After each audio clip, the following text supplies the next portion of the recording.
Saya akan merefleksi diri saya melalui 3 pertanyaan berikut. Yang pertama, apa yang saya percaya tentang murid dan pembelajaran di kelas sebelum saya mempelajari modul 1.1? Yang kedua, apakah yang berubah dari pemikiran atau perilaku saya setelah mempelajari modul ini? Yang ketiga, apa yang dapat segera saya terapkan lebih baik agar kelas saya mencerminkan pemikiran Ki Hajar Dewantoro? Saya percaya tentang murid dan pembelajaran di kelas sebelum saya mempelajari modul 1.1 bahwa guru mendominasi pembelajaran atau teacher center. Dalam pembelajaran, saya terlalu banyak berceramah dan siswa hanya duduk, diam, mendengarkan. Yang kedua, pembelajaran terfokus pada ketercapaian materi dan KKM, atau mengutamakan aspek kognitif anak saja. Pada hal ini, saya sering lupa bahwa pendidikan bukan hanya soal mentransfer ilmu saja, tapi sejatinya ada aspek lain yang harus diperhatikan dalam belajar.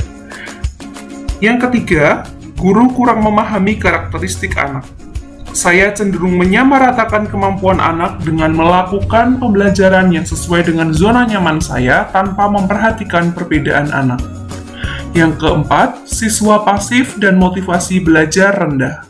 Saya sering merasakan saat saya menjelaskan materi, mereka lesu dan tidak bersemangat.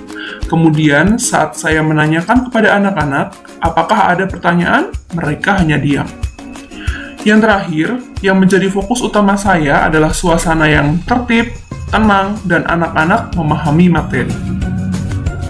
Berikut adalah gambaran bagaimana suasana kelas saya sebelum saya mempelajari modul 1.1. Kalian praktekkan di rumah, wawancarailah orang tuanya di rumah tentang kegiatan-kegiatan apa yang sudah Bapak Ibumu lakukan di dalam menjaga kelestarian lingkungan.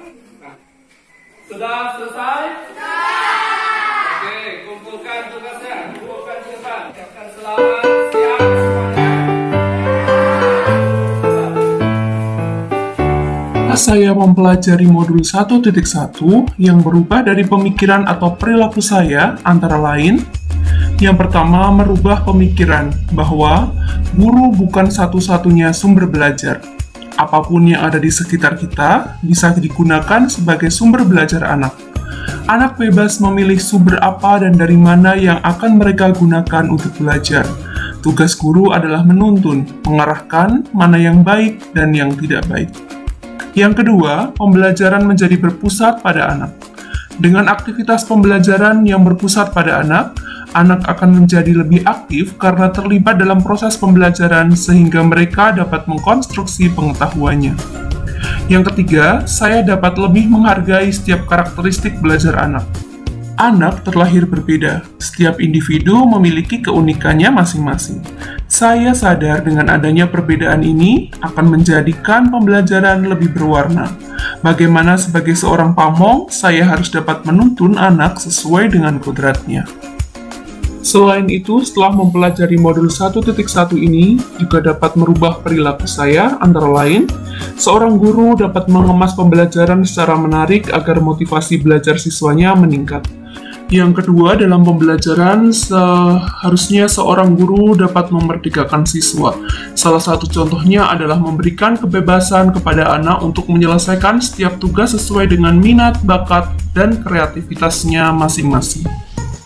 Sebagai seorang pendidik, juga harus lebih cermat melihat bakat anak, melalui observasi, wawancara, dan juga pendekatan personal agar kita lebih dekat dengan anak. Kemudian, agar kelas saya mencerminkan pemikiran Ki Hajar Dewantoro, penerapan yang segera akan saya lakukan di kelas antara lain, yang pertama, merancang pembelajaran yang interaktif dan menyenangkan dengan melibatkan peserta didik. Yang kedua, menerapkan pembelajaran berbasis kearifan lokal dengan budaya setempat. Hal ini penting untuk kita terapkan pada anak-anak saat ini. Mengingat perkembangan iptek, banyak sekali anak-anak yang hilang nilai-nilai budayanya.